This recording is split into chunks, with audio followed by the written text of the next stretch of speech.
In early 1775, Benjamin Franklin and his European colleague, Charles Dumas, developed a secret method of communicating with each other.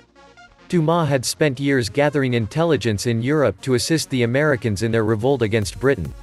But the two needed a secure way to pass information across the Atlantic. So they developed a special cipher, a crude form of encryption where letters and words were substituted for numerals. The decryption key changed with every letter, so, for example, in a letter from Franklin dated March 2, 1781, the word merchant was written as 23, 3, 4, 13, 6, 14, 24, 18. At the same time, the physician James J., brother to the first Chief Justice of the Supreme Court, John J., developed an invisible ink so that revolutionary leaders could communicate in secret. These encrypted communications became critical to the revolution. And it's safe to say there would probably not be a United States if they hadn't developed a secure way to send information. Ironically, politicians are trying to destroy modern methods of encryption.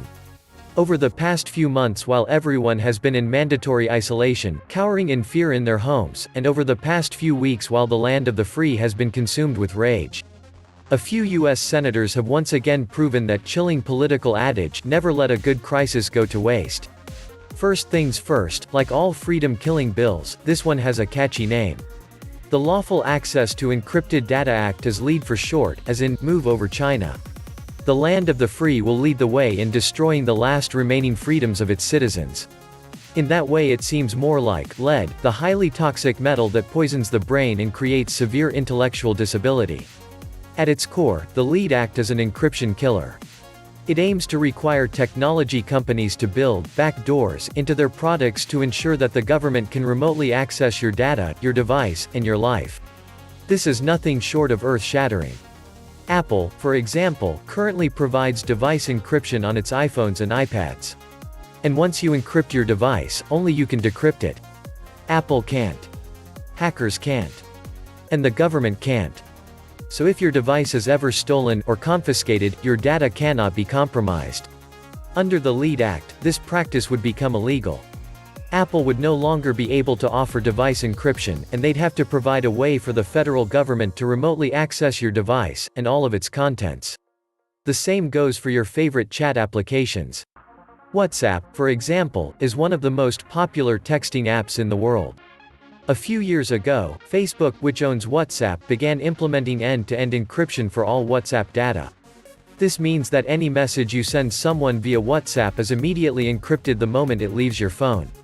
That messages arrives to the WhatsApp servers fully encrypted. So any hacker or Facebook engineer who intercepts the data will see nothing but a garbled mess.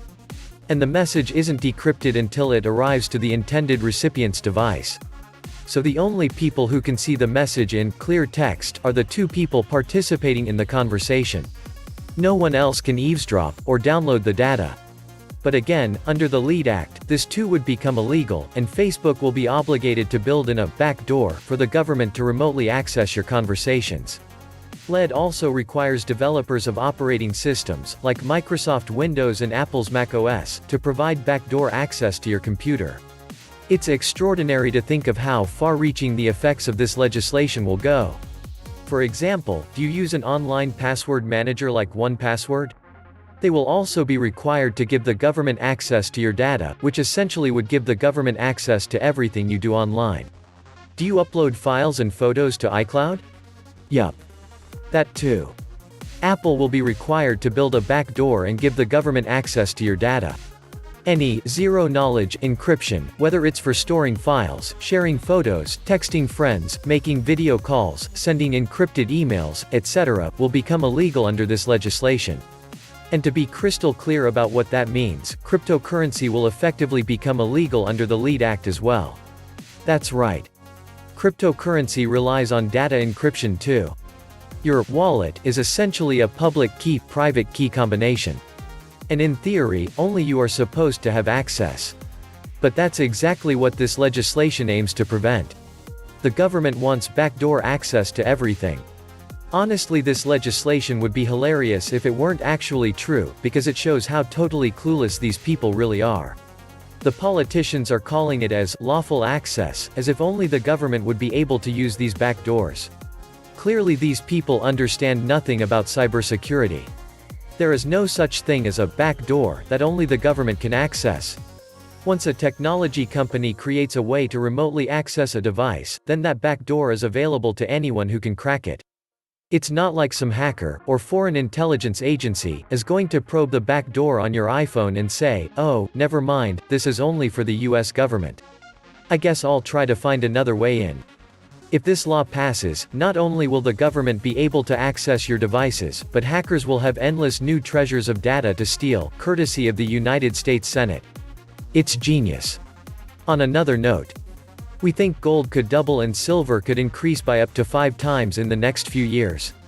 This was the Atlantis Report. Please like, share, leave me a comment, subscribe. And please take some time to subscribe to my backup channels, I do upload videos there too. You'll find the links in the description box. You will also find a PayPal link if you want to make a donation. Thank you wholeheartedly to all those of you who have already donated. Stay safe and healthy, friends.